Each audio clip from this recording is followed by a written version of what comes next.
Hey guys, I'm Chris. Hey everybody, I'm Robert. And we're the Film Flamers. And do you remember way back last September, we started talking about A Nightmare on Elm Street 1 and 2? I kind of do. Well, guess what? What? We're going to continue that and talk about one of the most fabulous, amazing movies ever set to film. Fabulous? Wasn't it the last one? I mean... The gay one? In a gay sense, you're right. I should come up with a different adjective. But finally, in the 5 years that we've been doing this podcast... Wasn't that also the butt one? That is the butt one. What? There's no butts in this one. You're right. Anyway, we're talking about A Nightmare on Elm Street 3, Dream Warriors. Oh. Okay. This is the first horror movie that I ever completely latched onto and became obsessed with. Really? Way back when I was 7 or 8 years old. However I was when this came out. Oh, so your nostalgia boner is very, very strong. My nostalgia boner is throbbing for this movie. I have seen this movie. I couldn't even begin to count the number of times I've seen this movie. Full transparency, it was Robert's turn to write the synopsis and me read it. Because that's our shtick, right? Yep. We read synopsis that the other hasn't read yet. And they're hilarious. And we react. That's right. So I had to write it because he was afraid that he could not be, that he was going to be a little too reverent. It was going to end up being Walden or something. Probably. This is my Walden. Right. And so I wrote it instead. So I don't know. Maybe you'll be clenching your teeth instead of laughing through this one. I don't know. We'll learn a valuable lesson. Earlier today, I was starting to think about it. I was like, can I be objective about this movie and think about it as an actual movie and not something that I love or hold very, very dear, And I feel like I can.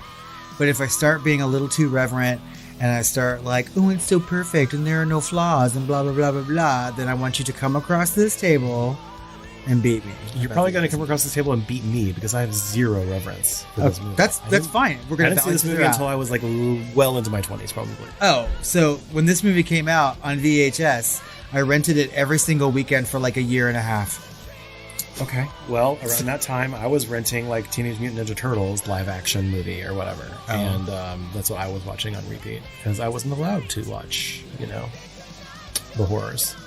I was 8 years old or whatever, watching some busty nurse take her clothes off and spit tongues at people. That was my childhood. Okay. And look at the person I turned out to be today. I did excellently see Critters and Aliens, and so that tells you everything you need about my tastes. But anyway, A Nightmare on Elm Street 3 Dream Warriors is a 1987 American fantasy slasher film directed by Chuck Russell. The story was developed by Wes Craven and Bruce Wagner with a screenplay that included the talents of Frank Darabont. Yay! It's the third installment in the Nightmare on Elm Street franchise, obviously, and the film stars Heather Langenkamp, Patricia Arquette, Larry, as he was credited, or as we know him, Laurence Fishburne, Priscilla Pointer, Craig Wasson, and Robert Englund as the primetime star maker Freddy Krueger. The music for the film was composed by Angelo Badalamenti of Twin Peaks fame, with the theme song titled Dream Warriors, performed by the American heavy metal band Dokken. We're the Dream Warriors, don't wanna dream no more. Terrible song. The film's plot centers around a group of young adults who have been committed to a psychiatric hospital where Nancy Thompson, our heroine from the first film, works as an intern. Krueger, an undead supernatural serial killer who can murder people through their dreams, seeks to slaughter the teenagers as they are the last remaining children of the parents who burned him to death. The film is considered to be by many to be a return to form after A Nightmare on Elm Street 2, and also one of the best films in the Elm Street franchise. Okay, listeners, welcome to Primetime, bitches. This is Dream Warriors. Finally. 5 years in. You're finally your favorite horror movie. Well, your favorite comfort horror movie, we'll say that. Yeah, it's all down here from here.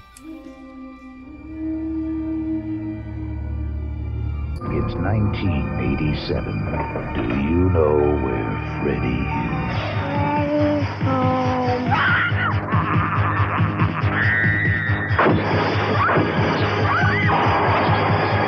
There's no waking up from this nightmare. No! Nightmare on Elm Street, Part 3, Dream Warriors.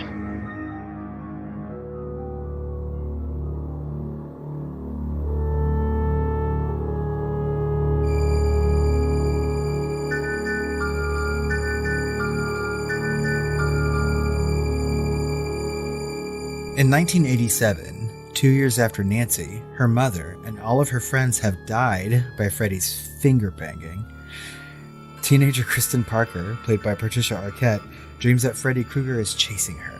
He attacks her in her bathroom after she thinks she's already awoken, making it look to her mother as though she has slit her wrists in the real world. Believing Kristen to be suicidal and not wanting to deal with all that, her mother admits her to Weston Hills Psychiatric Hospital, where she is placed under the care of Dr. Neil Gordon, played by Craig Wasson. At the hospital, Kristen violently fights the orderlies who try to sedate her because she fears falling asleep. The new intern therapist at the hospital, Nancy Thompson, played by Heather Langenkamp, who has apparently come back to life, but this time as an actress made of wood, calms Kristen down and befriends her by reciting part of Freddy's nursery rhyme. Nancy is introduced to the rest of Dr. Gordon's patients. Philip, a sarcastic sleepwalker. Kincaid, a strong black man who don't need no man. Jennifer, a hopeful television actress who loves to give herself cigarette burns to stay awake. Will, resident geek and dungeon master extraordinaire who uses a wheelchair due to his prior suicide attempt. Taryn, a recovering drug addict and aspiring punk bitch. And Joey, the youngest, who is too traumatized to speak. So much trauma. One night, Freddy attacks Kristen in her dreams, but she unwittingly pulls Nancy into her dream, allowing them to escape. Kristen reveals that she has been able to pull people into her dreams since she was young. Over the next 2 nights, Freddy throws Philip off a roof by puppeteering him by his veins in the dream world, and kills Jennifer by smashing her head into a television. Welcome to prime time, bitch. In their next group session, Nancy reveals to the remaining patients that they are the last of the Elm Street kids, the surviving children of their parents who banded together and burned Freddy Krueger to death many years ago. Both Nancy and Neil encourage them to try group hypnosis so they can experience a shared dream and discover their dream powers. Ooh. In the dream, Joey wanders off and is captured by Freddy disguised as a buxom nurse babe, leaving him comatose in the real world, leaving him literally tongue-tied in the dream world. Since 2 kids are dead and another's comatose, Nancy and Neil are relieved of duty. A nun named Sister Mary Helena tells Neil that Freddy was the son of a young woman on the hospital staff who was accidentally locked in a room with hundreds of mental patients who raped her hundreds of times. Freddy is the culmination of the combined seed of hundreds of criminally insane men's. She explains that the only way to stop him is to get him laid. Lay his bone to rest. Bones to rest. Neil and Nancy ask her father, Officer Donald Thompson, played by John Saxon, where Freddy's bones are hidden, but he is drunk and uncooperative. Nancy finally gives up on getting through to her father after trying for dozens of seconds. And rushes back to the hospital where she learns that Kristen has been sedated and placed in a padded cell. Neil stays behind to convince Officer Daddy Donald to help them. Eventually, he agrees, and they make their way to the local junkyard, where Freddy's remains remain at the remains of the day.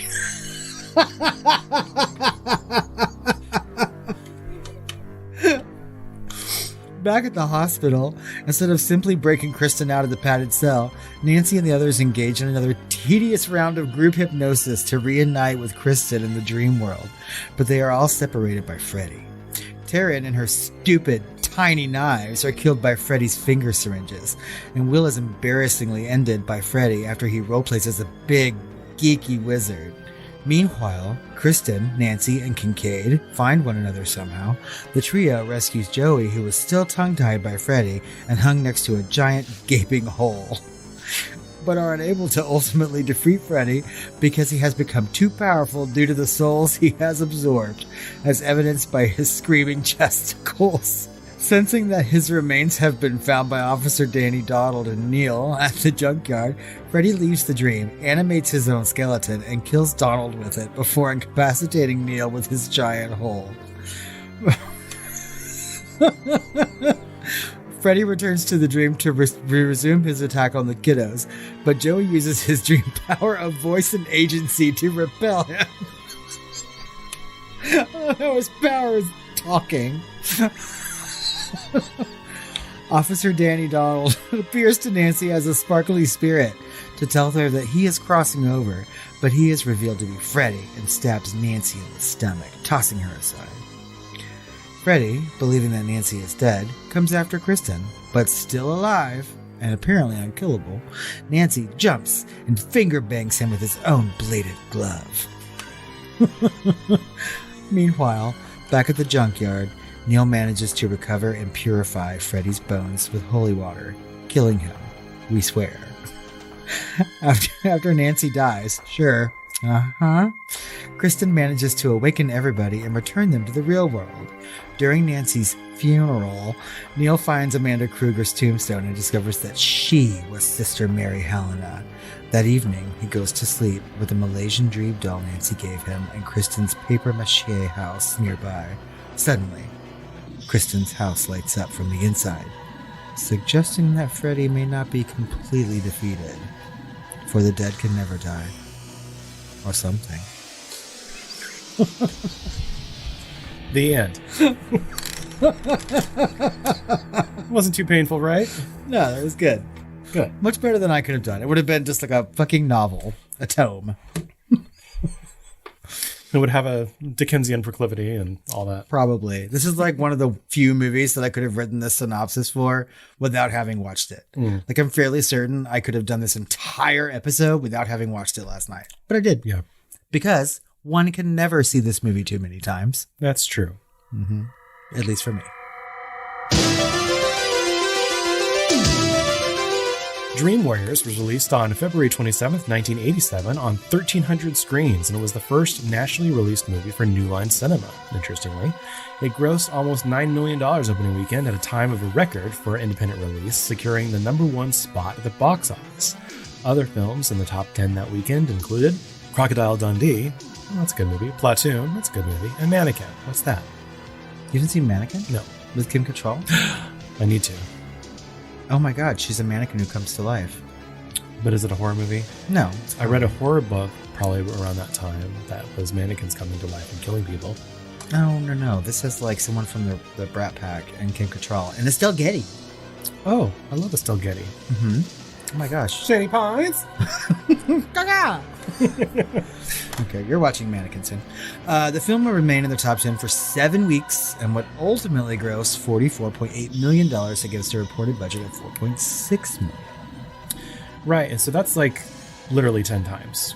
Yeah. Right, and so that's great. I'd say that's a hit, I'd say. And that's compared to like A Nightmare on Elm Street, which was done for $2 million and got like $60 million. Mm-hmm. Massive hit. And then Freddy's Revenge, which was the second one that they keep saying this is a return to form on, it was made for $3 million and made $30 million. So again, 10 times. Freddy's Revenge, part 2 or whatever they call it, wasn't not a hit, right? It was a hit. It made a lot of money. That's a huge return for a movie. And I think this goes to show you, like, all of it. It was just critically panned. It was critically panned, you know, and I like this one, I think is kind of middling with its reviews, right? But I think it's got pretty good reviews, right? We're about to get into that. It's fully evident, too, that like Freddy Krueger will make some money at this point, and he will continue to make some money. Yeah. But, Dream Warriors has a 68% on Rotten Tomatoes with an audience score also at 68%. The site's consensus reads, A Nightmare on Elm Street 3 Dream Warriors offers an imaginative and surprisingly satisfying rebound for a franchise already starting to succumb to sequelitis. Variety wrote that Russell's poor direction makes the film's intended and unintended humor difficult to differentiate. Roger Ebert of the Chicago Sun-Times rated it 1.5 out of 4 stars. He liked the production values, but said that, quote, it never generated any sympathy for its characters, end quote. Janet Maslin of the New York Times wrote, quote, the film's dream sequences are ingenious, and they feature some remarkable nightmare images and special effects. Although he criticized Langenkamp's acting, Kim Newman wrote in Empire that, quote, the film delivers amazing scenes in spades, bringing to life the sort of bizarre images which used to be found only on comic book covers. I would agree with that. And I would look agree at with Janet Maslin. Yeah, I would agree with almost all of those reviews, including a little bit of Roger Ebert's. Yeah. I mean, this is me like trying to be objective about things, right? But Janet Maslin almost never has nice things to say about her that's movies. very strange. I wonder if they really cherry picked that quote out of that review, knowing Janet. They're like, we got to find one. Because usually we find ourselves saying, damn it, Janet. That's right. Not this time, though. It does have some accolades, but only nominations. At the Saturn Awards, it was nominated for Best Horror Film, but it lost to Lost Boys. It was nominated for Best Supporting Actor for Robert Englund, but it lost to Richard Dawson for The Running Man, and was nominated for Best Makeup, but lost to RoboCop. So we were just doing 1987 movies a lot. Yeah, well, 87 was a great year. Hell yeah, it obviously. was. 86, 87, yeah. Mm-hmm. Amazing year for the theater. For the theater. For the theater. The legitimate theater. Yeah. I mean, you got Aliens, you got Predator, you got Dream Warriors, you got all kinds of shit. The RoboCop. Hell yeah. RoboCop, my goodness. Apparently The Lost Boys, which I also love, and The Running Man, which I really, really like. I've never seen it. It's good. It's Stephen King and Schwarzenegger. It's like sci-fi horror at like its finest. It's not a great movie, but it's really fun. So then it's not at its finest. It's at its finest. Just like this movie's at its finest. Well, maybe that's what really got, Darabont into it. He saw Running Man. He was like, I can do better. That's true. And he did. And he did. Decades later. That's right. So let's talk about this cast a little bit. Obviously, like one of the biggest things about this movie is its cast. Huge ensemble, right? Like a lot of directors and writers would have had a problem because you think of this movie, at least people that casually think about it and aren't, throbbing erection of nostalgia boners for it, don't realize that the ensemble is this large. Like literally, I'm just counting them. You've got Kristen, Philip, Roland, Jennifer, Will, another Taryn, and then like Joey, right? So there's 7 kids. And apart from that, there is Heather Langenkamp coming back from the first one. So this is a huge principal cast. It really, right? really is. And then we add John Saxon as her father from the first movie and Robert Englund as Freddy Krueger. And then we got that nun out of left field as a weird subplot, and we've got the new principal doctors, especially Craig Wasson as Dr. Neil Gordon. And we've got a really young kind of puppyish Laurence Fishburne, although he's credited as Larry Fishburne, who was, you get it. For real, though. He looks really cute in this movie. Huge cast. Huge. Yeah, it is really large. I mean, even the supporting characters, like her mom, right? Played by Brooke Bundy. Like, they get enough screen time to where I feel like they're kind of memorable, right? And the thing is like, here's where the tricky line comes for me is I've seen this movie so many times. So I like all the characters are kind of memorable to me, right? But I feel like even her mother got enough screen time and is a clear enough kind of character that she is present. Right? To me, who watched this a little more casually, like the first kid, don't really remember him much because he only had like 2 speaking lines before he got killed. The puppeteer guy. The one that never talks, might as well just be a piece of cardboard. And then I confuse sometimes Kristen and Jennifer, which you're going to hate when of course, you're staring at me like I'm going to die in my sleep tonight. Oh, no. But, it's like, I feel like this could have been like taken down a little bit, or what my first impulse is to just give it more time. Right. But the filmmakers know what they're doing. The studio knows what they're doing. Like we're making kind of a schlocky, horror sequel. Right. And maybe they realize, especially with Wes Craven coming back and some of these writers like Frank Darabont and like some of these talents coming back in, like you've got a lot of passionate people and a lot of huge amount of talent that's making this movie that actually made something that was greater than the sum of its parts, and I'm wondering if in hindsight, 2020 hindsight, that if they had really taken their time with this, it could have been something even more important and better for the characters. I would completely agree with you. I feel like the cast is very, very large, right? And maybe for the first, several times that I watched this, or even as a kid, it may not have mattered to me as much, right? Like when I was younger watching this movie, it was all about Freddy Krueger and the deaths and things like that. Like when I was 8 years old when this movie came out, that's the kind of horror that I was looking for, something really schlocky. And it wasn't until much later on, like we talked about in our episode on like Night of the Living Dead, where I found that horror movies could actually mean something, right? And so like I get all of that, and I think that you're right. I think if this movie were made today, they would make it sort of like longer format because there are so many characters and you can take some time to I feel like Dream Warriors could be an excellent miniseries. I would agree with you. I feel like, I really kept thinking I need more time with them kind of tying who they are in the dream world and their talents in the dream world back to their trauma in real life. And like that has a lot of meaning. And then having more time with them, like having a discovery moment there to give us more contrast with like the wonder of the dreamscape contrasted to the horror of it with Freddy. But it ends literally like maybe 60 seconds after they have a good moment, and it's kind of taken away from us as an audience.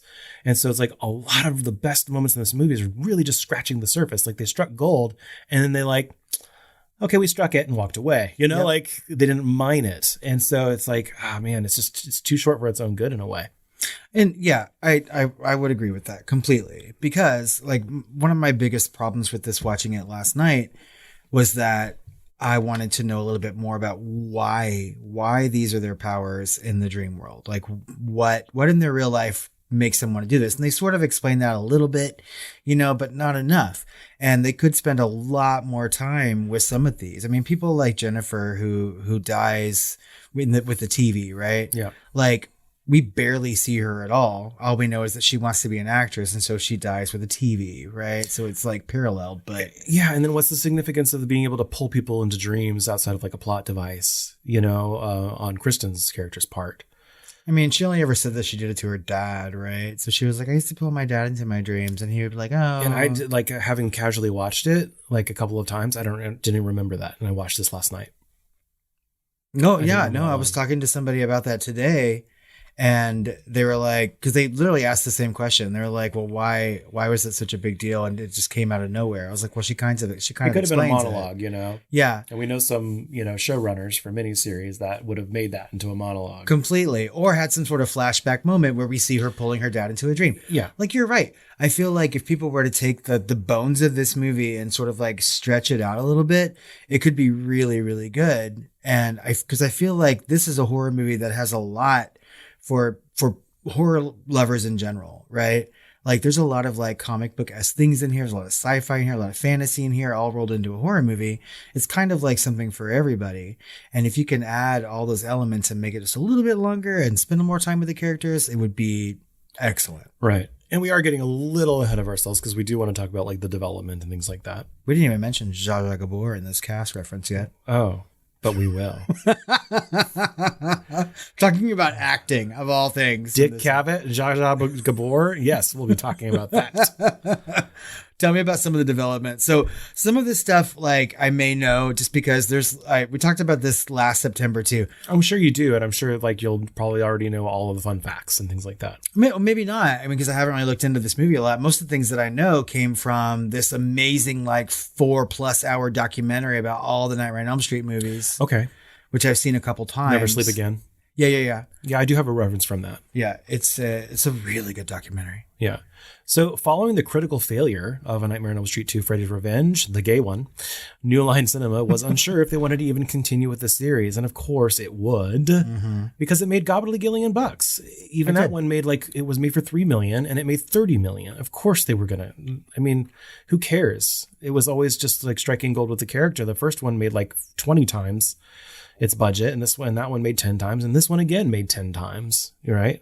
But they wanted to make something that was critically, acclaimed. So they wanted to bring back Wes Craven, who had originally not wanted to make this into a franchise. Like he wanted to make a one-off that he was passionate about and like end it, but due to the immense dissatisfaction with Freddy's Revenge, which he had nothing to do with, he signed on to co-write the screenplay for the third installment with the intention that it would end the series. Yeah. Right?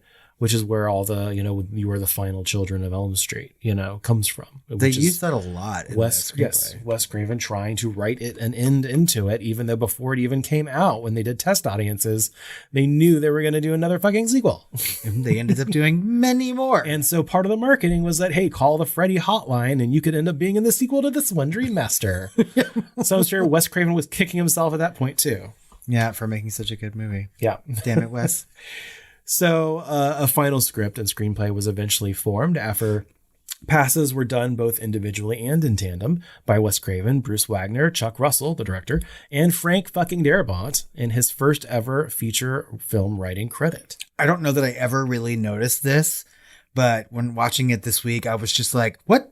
What? Frank Darabont? Really? Yeah. I figured you had known that since you watched the shit out of this movie so much, but this is the first time I noticed it too. And I've seen this is probably my third time seeing this movie. Yeah. And Frank Darabont, of course, would go on to do The Shawshank Redemption and a bunch of other Stephen King stuff like The Mist that we're eventually going to gush over. Oh, yes, we will. Because that's one of the best, if not the best, Stephen King adaptions of all time. I would say it's He also did like The Green Mile and things like that. So he's been up for Oscars and all kinds of stuff for his Stephen King adaptions and other things as well. I don't think he's made a movie in quite a while, which is sad. He's been doing TV. Okay. Yeah, he did Walking Dead and stuff like that, right? Yeah, so I don't know why I never noticed that. Like, it's gotten to the point in my life that when I watch this movie, like, and really, like, this is not my favorite horror movie, Like, there are better horror movies than this one. It would be okay if it was, Robert. I know this, but I mean, like, but it's like a comfort thing for me at this point. Like, if I have a bad day or like a bad week and I just need to like sort of veg out and watch something, like I would put this on. This and like Return of the Living Dead. To me, it used to be Buffy and Jack in the Box. I mean, so I was watching this and I was watching this and eating Chinese food. You know what I mean? So, I mean, it was a little cathartic, I need to find a new one of those because I've kind of soured against Buffy because of the whole Whedon stuff. Yeah. And then Jack in the Box is kind of gross to me now. So I need to find a new vice and a new comfort food for movies. Well, let's work on that. There are lots X-Files. X-Files and Wendy's. X-Files and Wendy's. X-Files and Scully's. You just like, God damn it. God damn it. Now, we'll get to that. We'll get to that, listeners, very soon. It's a preview for you. You shall hear our top 13 X-Files episodes. It's coming. Anyway. So, we love Frank Darabont. And have we even covered one by him yet? No. Did he do Dreamcatcher as well? Maybe. That's like a guilty pleasure of mine. I also like Dreamcatcher a lot. I feel like Dreamcatcher, there's moments of that movie that are like top of the line fucking horror. Because I expected to hate that movie. Somehow that movie is constructed in such a way that makes it kind of a piece of shit. But there's like individual set pieces and moments in that fucking movie that are just stellar. 100%. I did not expect to love that movie, and I did. It was random. I haven't seen it in like 20 years, but anyway, every time I've seen it, I've gone, oh, that was actually pretty good. Let's do that with The Mist. Falls apart. Anyway, back to whatever the movie that we're trying to cover right now. Dream Warriors. Thank you. In interviews with the cast and the crew, it was revealed that the original idea for the film centered around the kids separately traveling to a specific location to die by suicide. God. Later, it would be discovered that the common link between the youths was that they dreamed of Freddy Krueger. Since suicide was a taboo social issue, obviously, I guess it's always a taboo social issue for kids, but now they're covering it like crazy. Mm-hmm. What was that one that came out?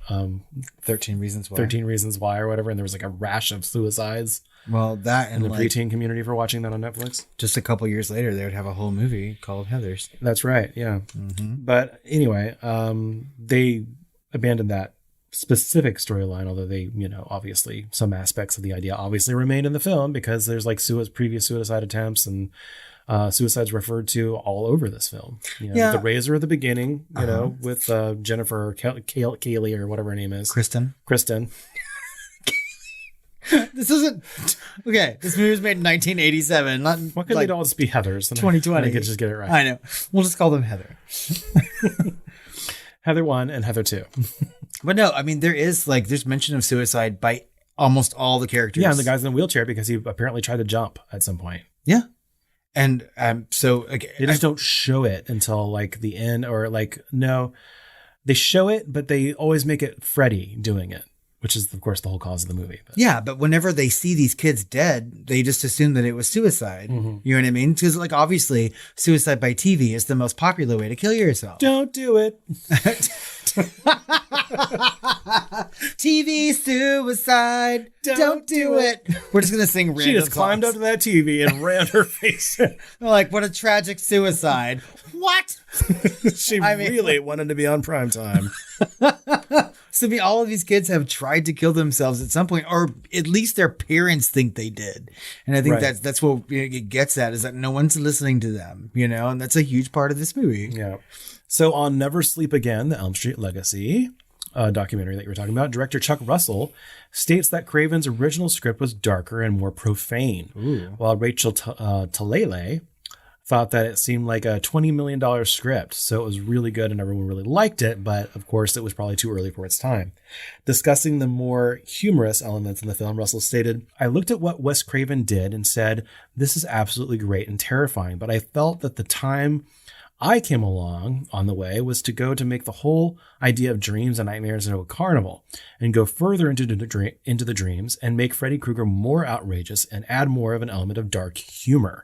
That worked, and the series went in that direction from then on." It really did. Now, I have to say he can't take full credit for that. No. Right? Because, of course, he was one of 4 Raiders, but also because there was a little bit of that seeded in even in the first movie.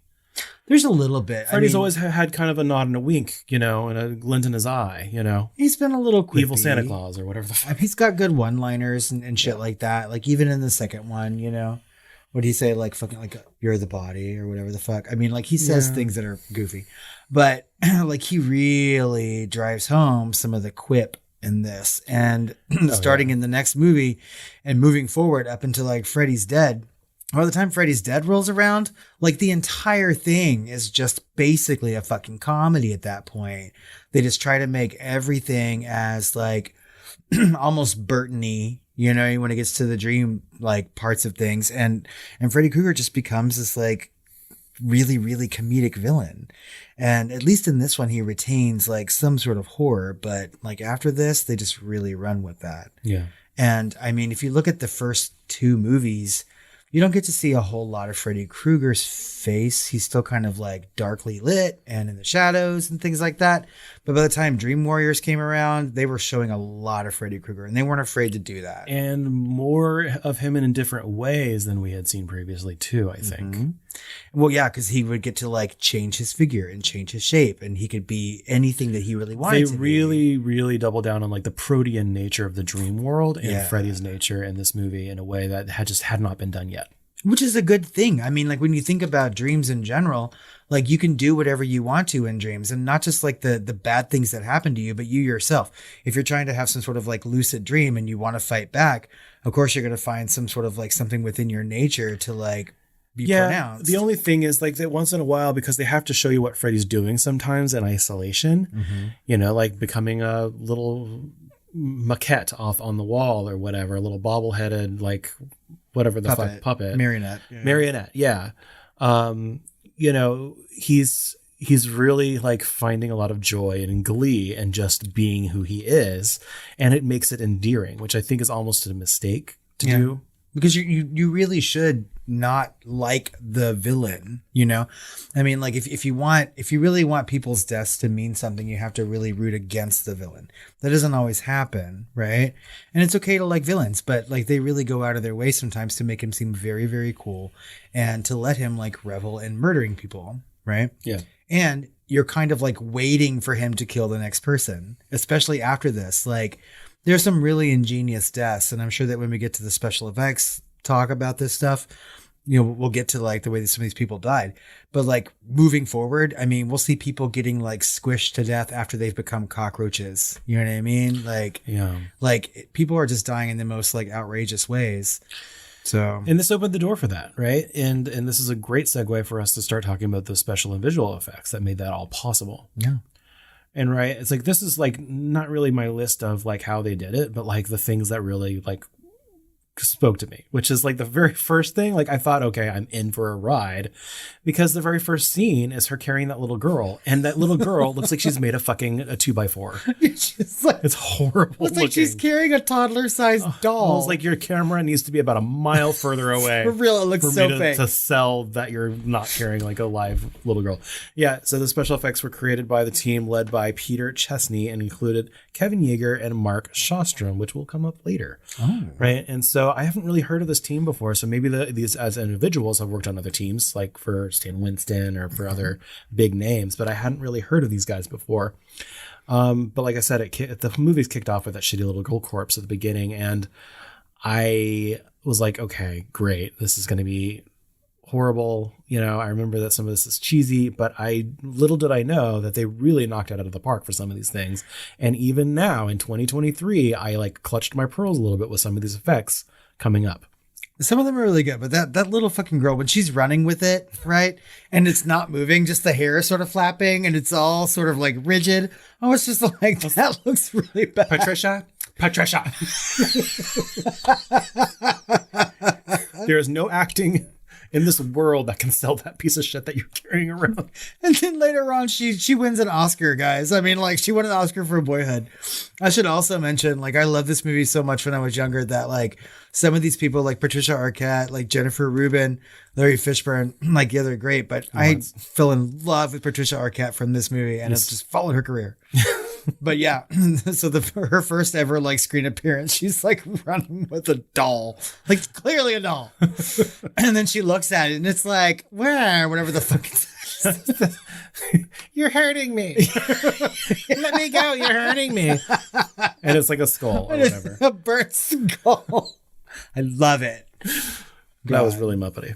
Yeah, it's super Muppety. There's a lot of Muppety things in this. Yeah. There is, but not like so overtly, you know, like it still kind of could be considered horror, you know, the giant Freddy snake. And I'm like, okay, I'm seeing some things that are starting to appear in other movies that come out after this, like Beetlejuice, right? Yeah.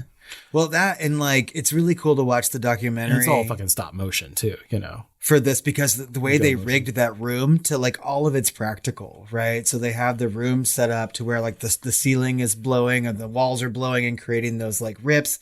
The snake comes out, and then the way they filmed that, like it's eating Patricia Arquette, but they filmed it in reverse or whatever, so it looks like it's swallowing her, but she's climbing out. And they were doing this like until like 3 or 4 in the morning because they had said we need a $20 million budget, and they were like only given $4 million, and so they had to figure it out. And so they were there with like on the technical sets, and like she would have to come out at like a 4 a.m. like for a 4 p.m. call time. She would finally come out there at 4 a.m. And by that time she had forgotten her lines. And so there's an anecdote where she of course fell asleep inside the mouth of that snake.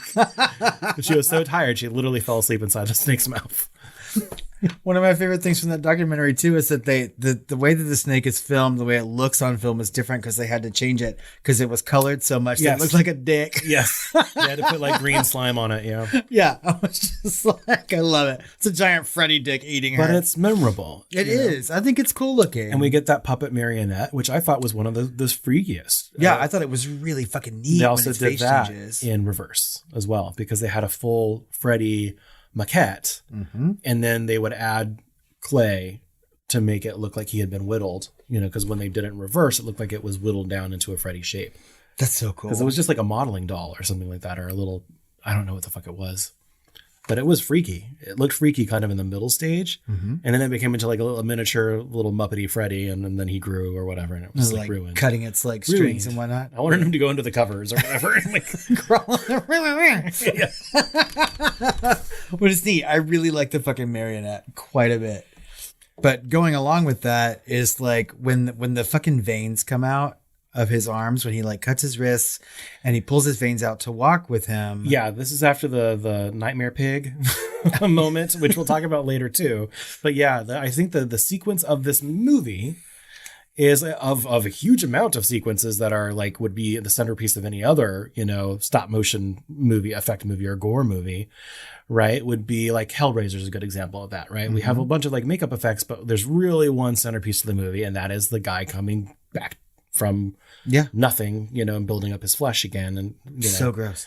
And Hellraiser, right? But in this, it would be the Puppeteer Walk, where he's splitting open his veins tying his veins together and braiding them together for puppet strings. And you get to see him getting puppeted in real world by invisible strings versus in the dream world, you get to see all those veins coming out of his arms and stuff. And that was really fucking gross. And I haven't really seen anything like it in anything else. No, it's really fucking wince-inducing. Like, every time I watch this movie, I know you can. You know what I mean? Because it's like tendons and shit too, you can imagine. You know? Yes, it's just like Freddy has killed people a lot, you know, and this is only the third movie, and we'll be covering all these movies either here or on Patreon. But like, this is the moment in all of the movies, all the sequels that I'm like, I just can't, you know, because they're coming out. The guy looks like he's in fucking pain. He's like acting the shit out of that that effect. Yeah. And you can feel it. You can feel the pain in your own arms when you're watching that, and your feet too. So and yet it's really the idea of it more than the actual effect, because it's really just like a bunch of red string and acting that's doing it. But and it's in blue screen, because it's really the next one that was probably the most technical, which was, of course, Jennifer's death scene. And that is Welcome to Primetime. Welcome to Primetime, bitch. Yeah. Oh my God. And that's they had like 4 different versions of the TV and like different robot arms, and then a version where Freddy's real head could come out of the top and do a bunch of like stop motion-y stuff, and then like animatronic styled stuff. Like they had a bunch of different things to actually make this work, and it still does work. The fakest thing is, of course, the body double, which they're not good at. No. That they have to do for Jennifer, you know. Sticking out of the TV? Sticking out of the TV because it's just like, it looks like a stick person, you know, just in a robe, there, whatever. You know, with a wig on. With a fucking long ass flannel. I'm like, you do all this work and you can't get a fucking like dead body right. Come on. Well, I really like that scene a lot too. I mean, it's just cool when his head sort of like pops out of the TV and like all the metal seems to be stretching around his face, and he's got this fucking Muppety antenna on top of his head. Yeah. Like, it's cool and fun. And they hadn't really played with that really, and maybe I'm wrong, since maybe like the first one where his tongue was coming out of the phone. That's right. It was something in the real world. Yeah. Right? Yeah. No. I feel like in Freddy's Revenge, like a lot of it had to do with like body There's a lot of telekinesis horror stuff going on with like the showers and the balls and the hoses and shit. Well, and everything had to do with like him invading someone's actual body. You know, for the most part in that one. So you didn't get to play around with, which was kind of a scapegoat. Like they didn't have to do things in the dream world as much. It was really Freddy coming into our world. Yeah, through possession or whatever, which is kind of lame compared to this for sure. Yeah, and this one is more like the first one. So it's like you're dreaming, but the things that you are around, things you're actually touching, can also be a part of your dream, and so he can be a part of it. And in the first one too, he used telekinesis, you know, from the dream world just as much as often, you know, like with the trying to hang the guy in the jail cell, versus now we really get to see kind of the artistry, you know, and the creativity and the imagination that Freddy can use as having, you know, this is like an astral plane where he can, whatever he thinks is the, you know, and has confidence in, he can do, you know, because you can almost see it's almost like a battle of wills when they start to use their powers in the dreamscape. Like the wizard manages to hurt Freddy for a moment. For a minute. You know, he definitely kills Freddy's prop of the wheelchair. He destroys that utterly. But when he tries to attack Freddy and gets too confident, Freddy's just like, no, all I have to do is deny what you think you're doing, because I don't believe in fucking magic or whatever, and kills him just right there. Right. I mean, that's the way that Nancy killed Freddy in the first one. She's like, I turned my back on you. Yeah. Whatever the fuck. Yeah. I turned my back on you. He's learned his fucking lesson. Yeah. You know, don't turn your back on Freddy, especially in the gay one. But like, I found my voice and my agency. This movie, he seems to be like, he's attacking them with who they are, right? Yeah. In a way that he hasn't really done before. Speaking of which, all those little screaming chesticles. Yeah, all the people like popping out of him. All those little faces coming out of it. That actually freaked me out a little bit, because they looked kind of real and they're animated in such a way that I think it was like an animatronic chest plate, because it didn't look as stop motion-y. I don't know. Maybe my memory's fucking with me, but it looked really fucking bizarre and like hellish and nasty and gross. And it adds to mythology too, because up until that point, like Freddy seems to be killing people for revenge. You know what I mean? And he's still sort of doing that in this. You'd think that he'd be going, of course he's doing like he's going for the pain and not the kill by going after the children. Right. But that's what his MO was in the reality, right? Which was that he was a child murderer. But from really here out, child molester. from here out, it's always like he's collecting souls. He's like, once I kill you, your soul belongs to me. And here they are popping out. They're of my adding to the body. mythology. And like, if you think about it, like what they were trying to allude to was that maybe he was actually innocent and yet he was like the wrong guy. You know, so he's going after innocence in revenge, you know, which I'm glad they never did. No, because it's important for us to think that he was a murderer beforehand, I think. And he is. I mean, like, I don't think that they ever really changed that. They may talk about it less and less as the franchise goes on. In fact, now he is the culmination of 100 evil men's seed. Yeah. Which we didn't need. He's the bastard seed of 100 maniacs. That whole subplot can just get edited the fucking out. It is so fucking dramatic. All the nun was things. Raped endlessly. I know. She was raped hundreds of times. Oh my God. By hundreds of men. All culminating. I was like, that's not how biology works. She's like, all culminating. They all went together to create what? One megasperm. I don't know, the size of a bastard child of 100 trout maniacs. or something. The lucky sperm wins. Anyway, the sperm with the gloved claw hand. Just fighting its way through. Just ripping apart that womb. Anyway, finally we get the Freddy Skeleton in the junkyard. With the junkyard itself is a character, right? Because it kind of comes alive and it buries their car and it locks them in, you know, and it's just a bunch of, you know, robotics, you know, and or just puppeted car parts. But a really cool fucking set piece, though. But a really good actual stop motion animation that reminded me of Army of Darkness that would come on later with the skeleton, you know. Of course, all of that comes from like Jason and the Argonauts. I was going to say the Clash of the Titans or something, you know. So it's nothing new as far as like skeletons coming alive. It might be an homage in and of itself, but it had to be Freddy's body anyway, right? Mm-hmm. And so I loved that piece, and it looked actually surprisingly good. Well, and it's real fucking sassy too. I mean, like it's a Freddy Skeleton, so it has to be a little sassy. I expected it to be Muppety and sassy, but it wasn't really. It really goes for the fucking kill, and it does it fast. He was panicked, and you could tell, because I was expecting to have a little bit more of a comedy scene a la Army of Darkness, but that skeleton is like out for blood. Mm-hmm. It's like, I don't have time for this. I'm trying to kill your kids right now. So you guys need to stop whatever the fuck you're trying to do. And I'm going to fucking kill you. And he basically does. And I mean, they go so far as to make the faces of that skeleton look super annoyed even. It's just like, okay, like, let's do this. Yeah. So one of my favorite visual effects from this, and something that I think is one of the most Muppety effects, is when Taryn is dying and she has those little like sucking mouths on her suction track marks. Oh God.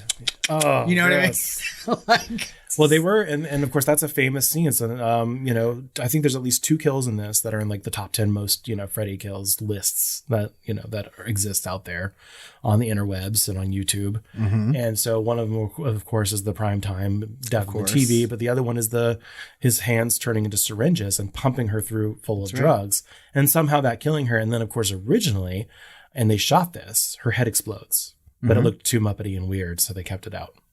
Which is good. I mean, I like this death. I think it's really sad, actually. Yeah, and it felt like it should have hit a little harder. But I'm just sitting there thinking about the effects of the needles and Freddy just, you know, being like Mark Hamill Joker or something, versus like really trying to making time for the character that I felt for, because I thought she was really cool, and then just like fucking waste her immediately, like they do so many of these kids. And you're right. Like, going back to what you had said earlier, I feel like in a long format, I feel like this would be better to explore, because like these kids, all their powers have something to do with something they feel deficient in real life. Or at the very least, just another beat. You know, the movie could be like maybe 15 minutes longer if they just gave us an extra beat with each of these characters to drive it home, or an extra tiny little monologue piece explaining their background, or just something a little bit more meat with these characters, or a little bit more time with them for their deaths and things like that. So where we could really like kind of feel it a little bit more. And they do kind of like talk about like Tyrion's past drug addiction, right? Because when the orderly is like talking to her and she's like, no, I don't do that anymore. You know, but they don't really spend enough time on it to make that death like hard hitting, like it could have been. Yeah. Like all these deaths could have been. But I mean, the special effects are really, really good. They step it way up from like the second but one. Super, super unique and imaginative. And I'm okay with some Muppetry in this. Yes, hit or miss. Yeah. It comes with the territory, which this kind of paved the way for in the franchise. Oh, and it will get super, super more Muppety coming up. Well, speaking of Muppety, well, not really. I did want to mention the music, right? Because it's part of the look and feel, and the special effects are certainly part of that. But Angelo Badalamenti of Twin Peaks fame, frequent collaborator with David Lynch, even up to like Mulholland Drive and stuff. Based on the original themes that were done by Charles Bernstein, from the original synthesizer theme. The theme is not used as much here and kind of favors a little bit more Twin Peaksy weirdness. And the music definitely brings some of that David Lynch to this movie with some of the kind of tongue-in-cheek, aspects to this movie. There's a little bit of funkiness in this score, when I was kind of hoping for a little bit more of the intrigue of the original theme, which is used, but a little bit, sparingly. It fits. I just thought that was interesting. And I really like this composer, and it's very synthesizer. I feel like that they favor the original theme most when they are cutting back to things from the original movie, like the house, right? Yeah. Like anytime that original house is there, it's like dun dun dun dun, whatever, But like other than that, like not really. Or anytime they're talking about like the past, I feel like they use that sometimes with the nun, but like it's sparingly used. A little bit. And then we got our soundtrack songs by Dokken. Oh my god, this song is so stupid, but I love it. Yeah, and then they used another one, the original theatrical, they also had like the Hellfire one, or the Line of Fire, Across the Fire. I don't fucking know what it is. I need to go back and look at our top 10 list of top 10 pop songs used in horror movies. I don't think that either one of us included Dokken on that. We did include that song from Freddy's Revenge, though. It independently like tracked on the. I don't know that it was like platinum or anything, but it played in the top 100, I'm sure, for a little while. Well, and then like whenever you rented the video, way back when it was released, the music video played before the movie. You had to like fast forward through the video to watch the movie. Yeah. So I'd seen that video many times. Yeah, I watched the video, and it's funny because it's a little bit different. The whole thing has, the characters in it, and she's like even doing the paper mache. Yep. In fact, that kind of pissed me off when I was like, this is not how you do paper mache. She did not add enough water to that paper mache mix. Looks like she's like, I don't know, putting this stupid house together with ropes of streaming jism. It really looked thick too. This is not how you do it. 1 star. Anyway, so it shows her doing that again in the music video, but this time she's putting up like cutouts of the magazine of the band or whatever, to make the house instead of just newspaper. God, I remember that video. I've seen it way too many times. And at the end, I think Freddy comes back or whatever, and I forget what he does at the end of the music video, but it's something. It sure is something. We're the Dream Warriors. I assume you're going to cut some parts of the song into this. No, I'm just going to put crickets behind you. Don't want to dream no more. And maybe tonight you'll be gone. Poetry.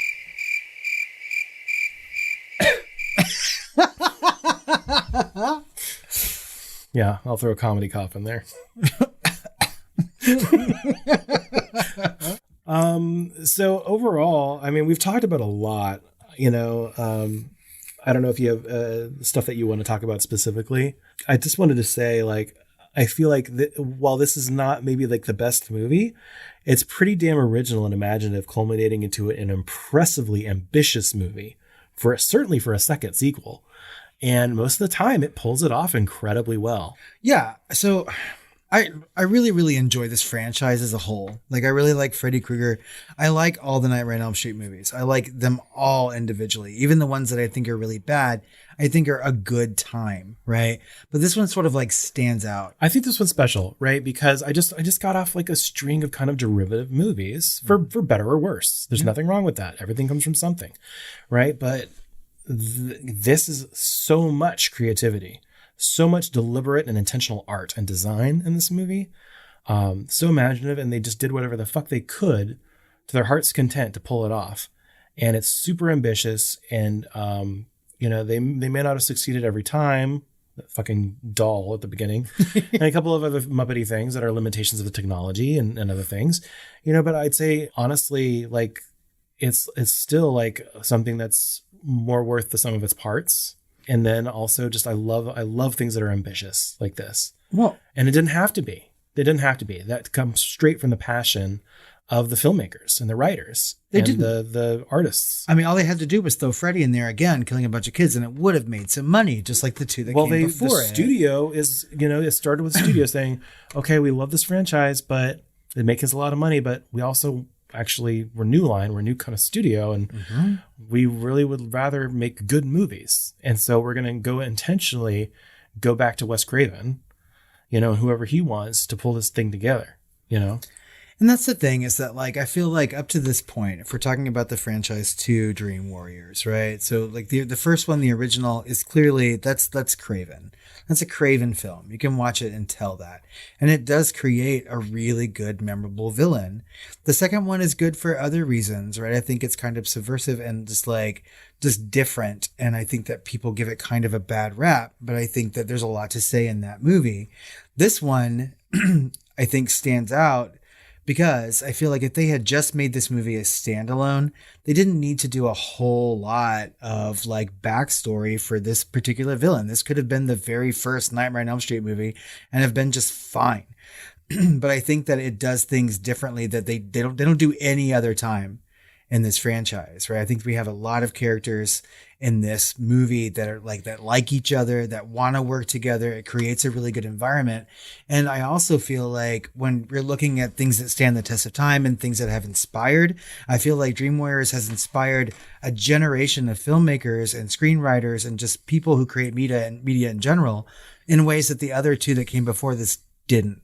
Right. I think you can look at things like Stranger Things and whatnot, and a lot of it is owed to this particular movie. I feel like this movie is just like, it's so special in a way that it touches people inappropriately or whatnot. You know what I mean? That they just like, they remember it and they hold on to it. Inappropriately. I mean, for real.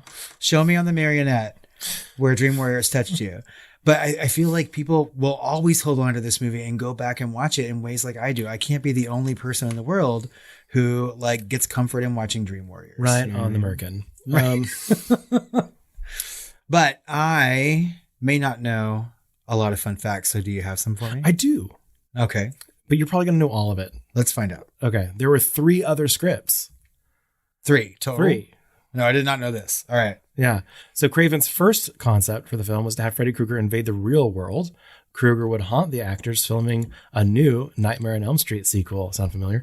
Oh. New Line Cinema rejected the meta-cinematic idea, but years later, Craven's concept was brought to the screen in Wes Craven's New Nightmare. Which would be a fucking masterpiece. Except that it probably made the least amount of all of the movies. But I saw it in the theater, so I gave it some money. Mm-hmm. And another one. Before it was decided what script would be used for the film's story, both John Saxon and Robert Englund wrote their own scripts. So technically there's 4 scripts. What? Yeah. And so they in Saxon's script called for, it was called How the Nightmare on Elm Street All Began. That's a terrible title. Yes. Which would have been a prequel story, and Freddy would ultimately turn out to have been innocent, or at least set up for the murders by Charles Manson, who, along with his followers, would have been the main culprit of the murders. Freddy would be forced by the mob of angry parents to make a confession of his crimes, which would enrage them further. After they lynch Freddy, he comes back to avenge his wrongful death by targeting the parents' children. That is the stupidest thing I don't know if it's stupid. I feel it's irresponsible. It's a lot of fucking things. Because the Manson family killed real people. You know what I mean? They did. It's stop it. But, and also when this movie was made, okay, that's dumb. I don't want to talk about that anymore. Okay. In Robert Englund's treatment, called Freddy's Funhouse, okay, the protagonist would have been Tina Gray's older sister, who would have been in college at the time Tina was murdered, and ends up coming back to Springwood to investigate how she died. In the script, Freddy had claimed the 1428 Elm Street house for his own in the dream world, setting up booby traps like Nancy did against him. According to Englund, part of it later ended up being used in the pilot episode of Freddy's Nightmares after the script had been lying around unused for a few years. I have not watched that series in a very, very long time. So not only are there like directors and writers that are like chomping at the bit to do like a proper sequel, we've got 2 different actors coming with 2 fully fleshed out scripts. One of which sounds plausible and the other one sounds horrible. Well, I still feel like a prequel Freddy film has yet to be made and could be. Well, they kind of do It that. doesn't have to be done that way. They do it in the remake a little bit. There's a lot more of past, but still, it's not good. Yeah. But yeah. Well, none of it's good. We don't talk about that one. We're gonna. Are we? Yeah. All right. So did you not know that? I did not know this. Thank God. That's Okay. amazing. Sweet. In the shooting script, Sally Kellerman was supposed to appear on Dick Cavett talk show on TV in the movie, but Cavett allegedly handpicked Zsa Zsa Gabor personally after being given the opportunity to choose who he thought should appear on his show and be slaughtered by Freddy. According to Robert Englund, all of her reaction and dialogue were completely improvised. Quote, Ms. Gabor, who was probably just grateful to be asked to appear in a movie again, apparently didn't read the script or bother to do any research on the nightmare flicks. I guess her agent told her, I have a job for you. And all she said was, great, what time should I show up, darling? Not realizing that she was about to throw down with a burnt to a crisp serial killer. During the fake talk show where she's interviewed by Dick Cavett, all her reactions seen on the film were 100% genuine. She didn't know who the fuck Freddy was. So when I jumped out, she had a mild freak out. Because you see it. She goes, ah! I thought she was just actually acting. No. Because in that interview, they're talking about like how actors should learn. And she's like, oh, you should definitely take classes and blah, blah, blah. And I'm always like, what the fuck is Zsa Zsa Gabor talking about acting for? Like, really? Yeah. And then I was just like, oh, she's acting. And he pops out. That's fucking amazing. She just wanted to check. Darling. Yes. All right. I'm loving these. Love it. Okay. So Mark Sjostrom, a makeup artist makeup effects artist who was also doing work on the set of Evil Dead 2, possibly, it is said, smuggled the Freddy glove used in Dream Warriors and used it as the background prop for One Day, explaining why the glove appeared in the film released the same year. Because it's in his shed on the wall. That's right. It sparked a huge fucking thing because it's kind of like the Predator skull or the alien skull in Predator 2. Exactly. No, I mean, because when I first saw Evil Dead 2, because I saw it after this, I was just like, what? Like, and even now people talk about see Freddy in the Evil Dead universe. Well, they talk about that. They talk about like an Ash versus Jason versus Freddy kind of movie Gross. or whatever the fuck. Fuck Jason. You know? Well, at least Ash versus Freddy would be fun. Yes. I would watch that. Similar Okay. vibes. Yes. Yeah. My God. I love seeing that hand, that glove in that Kinda, bitch. Welcome to my fruit cellar, bitch.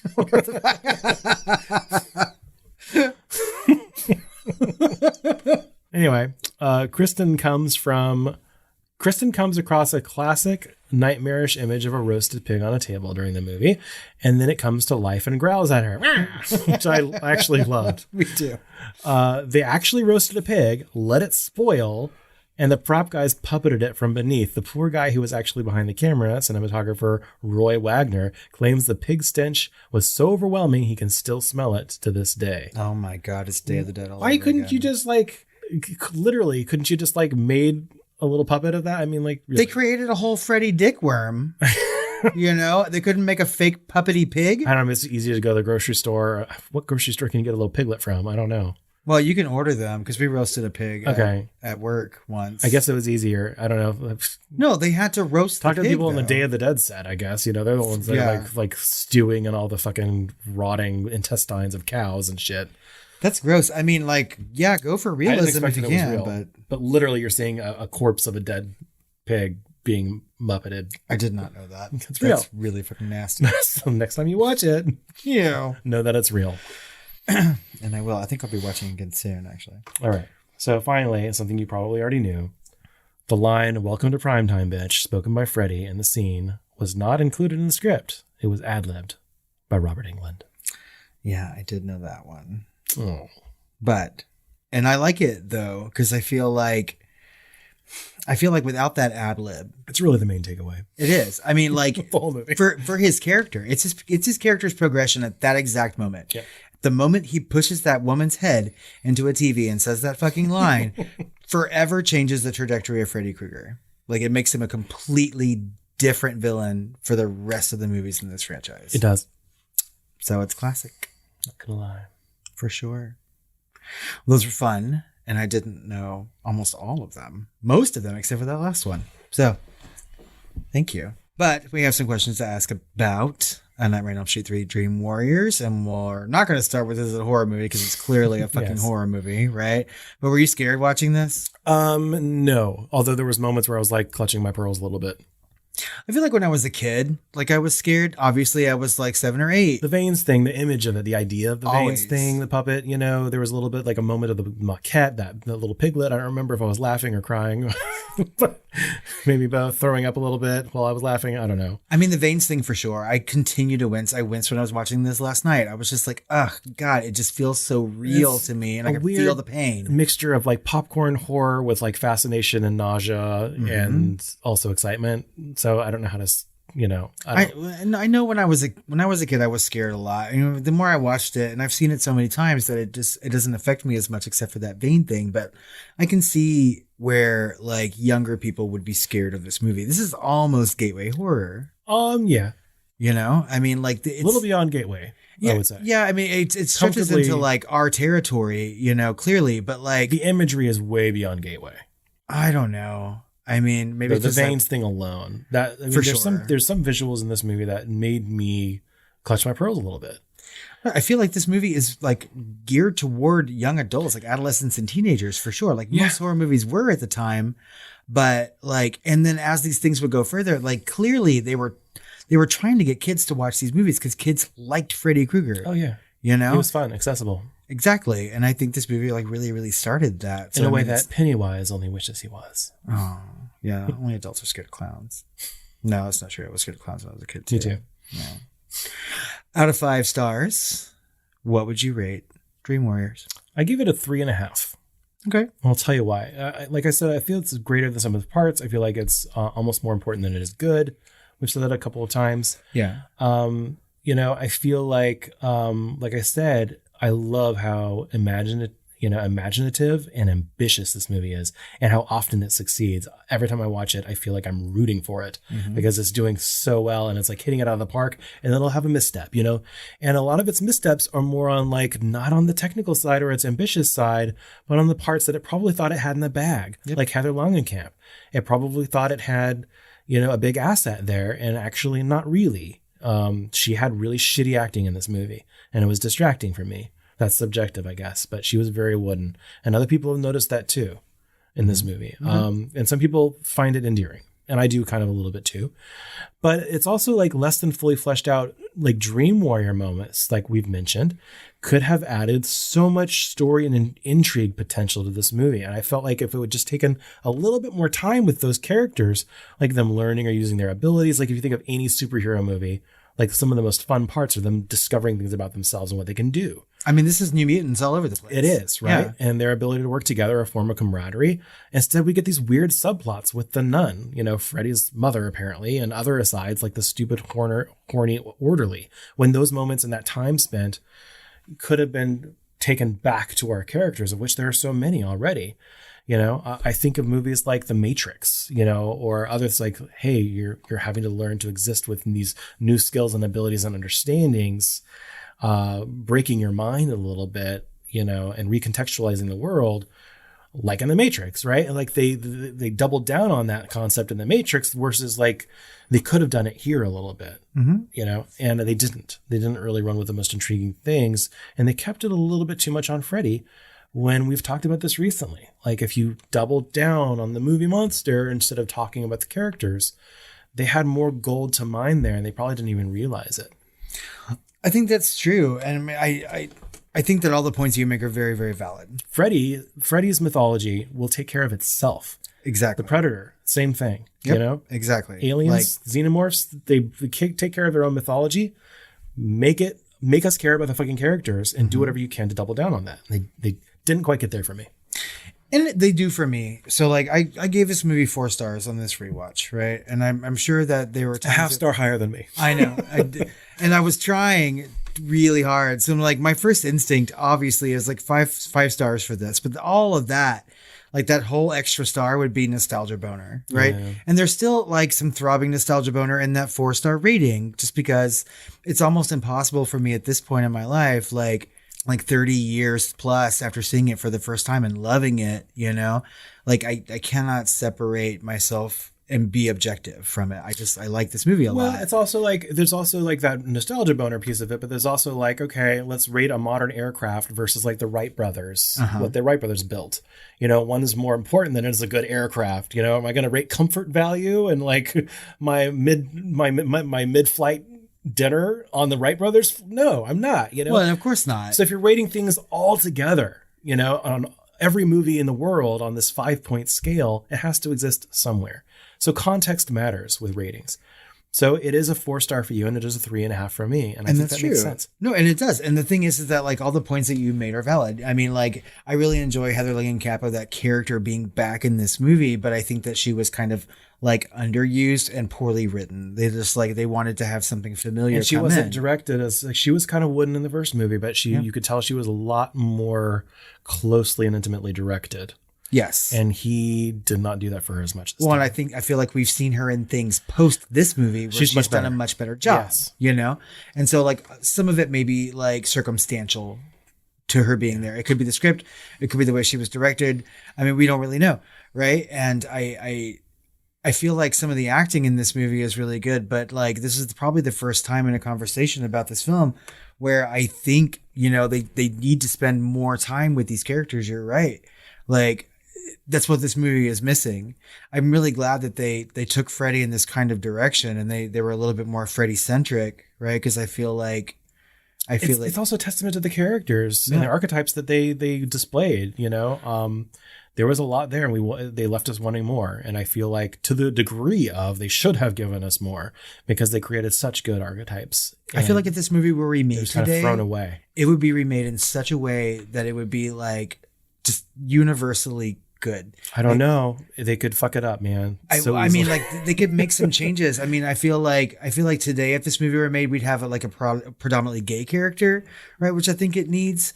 Like, I feel like there's an African American character in this movie, and he survives. Yeah, but and he's a little problematic in this movie too. Yeah. We didn't touch on that. Right? You know, you see how he was actually described in the original synopsis, like, and then in the script and stuff is like, you know, a troubled, you know, tough off the street, sometimes prone to violence. Right. And I'm like, these are kind of racist stereotypes. Exactly. We can do better than that. We certainly can. So I feel spend more time with that character, spend more time with all these characters and give us the reason why they're in this asylum. Like spend more time, give us more backstory.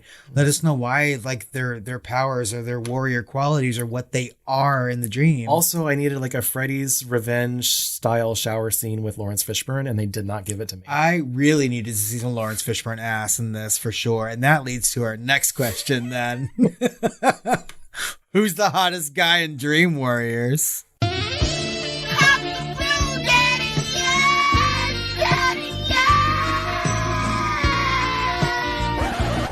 Larry Fishburne. Larry Fishburne. 100%. Like, he's so good looking in this movie. He's good looking now. And this probably got him in the Matrix. I don't know. But I was just like, I was watching this last night and I was just like, oh, good Lord, he's so good looking. Like, for sure. And he's caring. He cares about them. He's a good character. Like, he really is like the nicest person in this movie. Do you know what his first movie was? No. Is it porn? He had to lie about his age. Kind of like in the movie. What? Apocalypse Now. Oh my God, really? Yeah, he was young. Oh shit. Playing a soldier, and the soldier's line I think was even like, yeah, I lied that I was 18, I was 16, and like I think he was actually 14 in real life, and he had lied to Francis Ford Coppola. Holy shit. I love Laurence Fishburne though. I think he's always a really good actor. It's really, really good. And he is just hot in this movie. And like there really was no other option for me, really. So I don't know. Not that orderly. It was gross. We should make a sequel where he is in it. You know, he's remembering all those patients. That's right. Mm-hmm. That's our next N. Just a monologue of him talking. Here's the Hypnosil. Hypnosil. The thing is, this hospital will come back in other like movies in the franchise. They talk about Hypnosil later on in the franchise. I think especially in like Freddy versus Jason. I saw that medicine name and I was like, okay, that's not real. I mean, like everything that Dream Warrior starts will come back later on. Like I don't know. It's just a really good formative movie in this franchise. And I think for 80s in general, this is a very 80s movie. Yeah. For sure.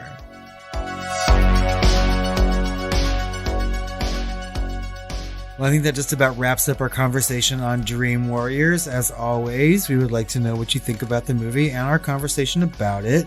You can find us on social media on Facebook, Instagram, Threads, and X. I'm still not quite used to saying those. No. And you can email us at tiredqueens@filmflamers.com or call our hotline at 972-666-7733. Call me and I'll open up my big tongue-tied hole for you and we'll play Little Dead Piggy together. I don't know. What? I was going to say something like puppeteer my spoiled piglet. Yeah, I got nothing else. In my dreams, I'm beautiful. We have some more content coming out for you on the main feed. So next week, stay tuned when we continue our conversation into the franchise and talk about A Nightmare on Elm Street 4, The Dream Master. It just celebrated its 35th anniversary. And then over on Patreon, I think we're going to follow up with The Dream Child. Number 5. Number 5. Before we get to the really interesting ones next year, I guess. Yeah. Well, the other ones.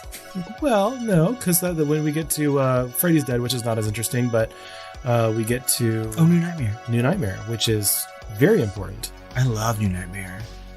Yeah, so we'll be wrapping up the franchise next year. This is the beginning of the end. Yeah, we've begun the descent. Yeah, but I have to talk about Freddy vs. Jason at some point. No, we're doing that. We are doing that.